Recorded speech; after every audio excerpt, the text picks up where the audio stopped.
Hello everyone, good morning. এখন বাজে সকাল 10টা মতো। আর প্রত্যেক রবিবারের মতো আজকেও আমি চলে এসেছি একটি সবজি বাজারে, যেটা আমার বাড়ির থেকে বেশ অনেকটাই দূর। তো রবিবার হলে এই কাজটা তো আমার অবশ্যই থাকে। তো চলো ভেতরে যাই, কি কিনছি না কিনছি আজকে সব কিছু দেখাই।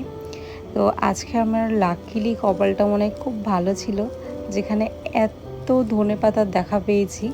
আর এখানে এক একটা গাছ দেখো কি বিশাল বিশাল বড়, যেটা 130 ইয়েন করে বিক্রি হচ্ছিল। মানে এটা জাপানে যে দামে ধনেপাতা বিক্রি হয় সেই দামের তুলনায় অনেকটাই সস্তা। তারপরে দেখো কি বড় বড় সাইজের বাঁধাকপি, আমি এক একটা হাতে তুলতেও পারছিলাম না, ঠিক এতটাই বড়। এগুলো এক একটা 600 টাকা করে বিক্রি হচ্ছিল, যেটা আমাদের ইন্ডিয়ান টাকায় 300 থেকে 350 টাকার কাছাকাছি। আর ওপাশে ছিল হচ্ছে খয়েরি কালারের বাঁধাকপি, আমি জানি না তোমরা কেউ দেখেছো কি না। তারপরে হচ্ছে একটা মূলো কিনলাম। মানে শীতের সময় অত সবজি না এখানে পাওয়া যায় না, তো যেগুলো পাওয়া যায় সেগুলোই আর কি আমাদের রান্না করতে হয়। আর এদিকে দেখো লাল মূলো রয়েছে, লাল মূলোগুলো অতটা ভালো পাওয়া যায় না এখানে। লাল মূলোটা আমাদের দেশেই ভালো পাওয়া যায়। মানে অনেকে দেখবে অনেক রকম জিনিস খায় না, যেমন কুমড়ো, মূলো। বিদেশে এই সবজিগুলোই হচ্ছে সবাই আর কি, মানে সব সময় সারা বছর পাওয়া যায়। তো যারা এগুলো খান না এবং বিদেশে আসবেন ভাবছেন, তারা অবশ্যই এগুলো খাওয়া কিন্তু শুরু করুন, নাহলে পরে এসে আপনারাই অসুবিধাতে পড়বেন।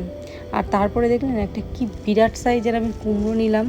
এরকম লম্বা কুমড়ো কে কে দেখেছেন অবশ্যই কমেন্টে জানাবেন। আর এপাশে রয়েছে একটা যে ওলকপি, তো ওটাও বিশাল বড় সাইজ ছিল। আর এই যে একটা চাল কুমড়ো নিলাম। এই হচ্ছে আজকে আমার বাজার।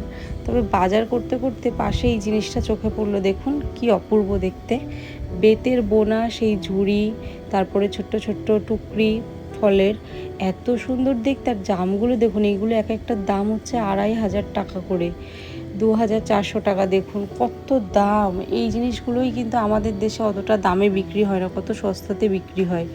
এখানে জাপানে আসলেই কারিগরদের এরা মানে পারিশ্রমিকটা দিতে জানে, যে যতটা কষ্ট করবে, যেটা হাতের কষ্ট করে বানানো হবে, সেটার পারিশ্রমিক যেন আরও বেশি এখানে।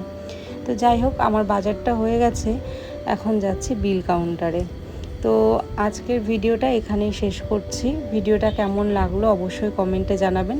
ভালো লাগলে সবাই সাথে থাকবেন, আর চেষ্টা করব আপনাদের জাপানের আরও নতুন নতুন ভিডিও দেওয়ার। টাটা।